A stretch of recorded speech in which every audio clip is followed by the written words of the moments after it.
शरण शरण हनुमंत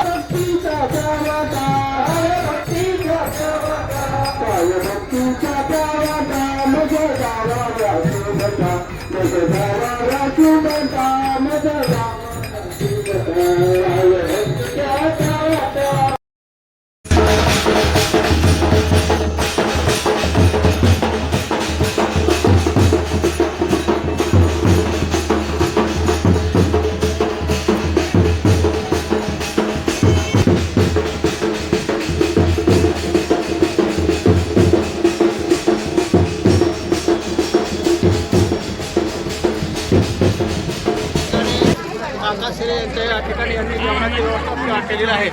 तेव्हा आपल्या श्री संत तारेबाबा वारकरी संप्रदायाच्या वतीनं या ठिकाणी काकांचं आणि त्यांच्या परिवाराचं या ठिकाणी श्री बोटकर यांनी स्वागत करावं, यांनी स्वागत करावं. तुम्ही नारळ